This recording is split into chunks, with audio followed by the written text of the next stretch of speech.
Welcome back. This is the second installment of the Glenmo series of our walk of Broadway from the top all the way to the bottom.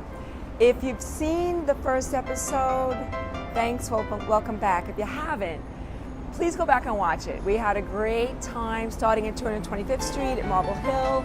We traveled to the Seaman Arch, we went to the Palace Theater, we went to the 215th Street stairs, we went through Inwood.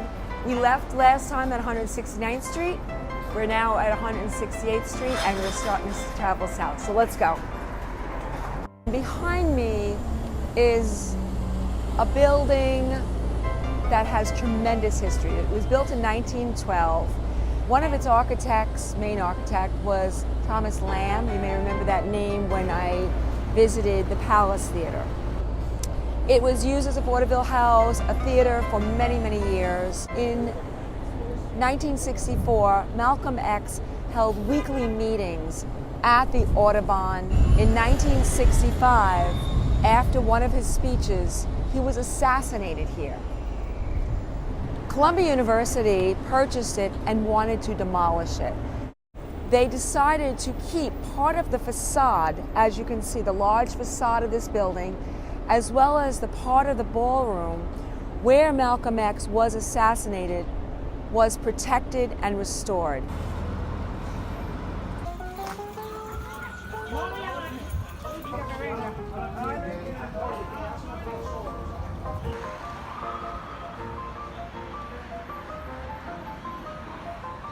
We find ourselves at Audubon Terrace, historic landmark.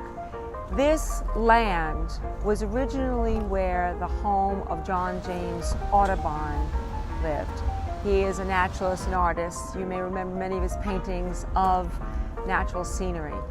In 1907, it was Archer Huntington, who was one of the heirs of the South Pacific Railroad. He commissioned Audubon Terrace.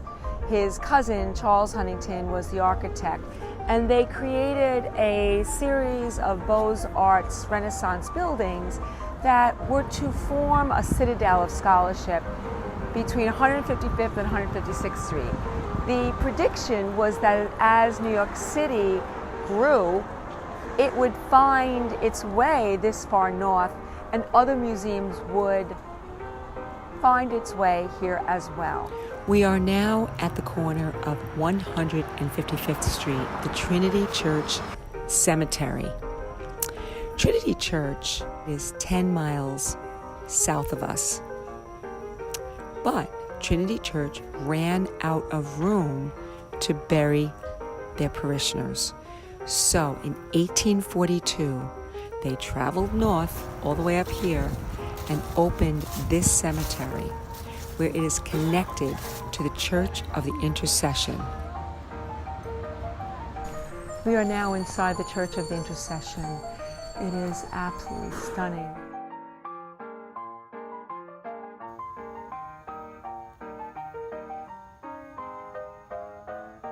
As I continue telling you the story of Trinity Cemetery, one of the most important historic moments is the land. This is the site of the Battle of Fort Washington.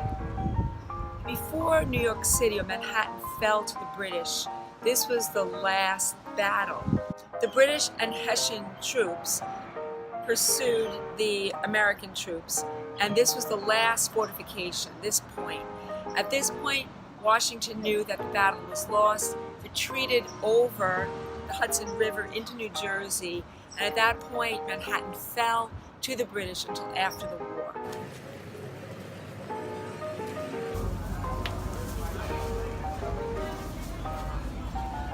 So we are about to cross into a part of Harlem, Manhattanville. And Manhattanville really started its growth in 1904 when the 7th Avenue line, or the IRT, expanded and the one line, moved this far north. Now this part of Manhattan has a bit of a valley.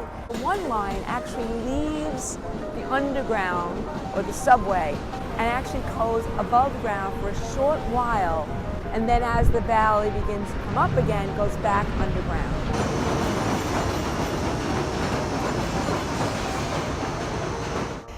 So Columbia University, after much fighting, after much debate, after much public hearing, has finally won its battle to expand.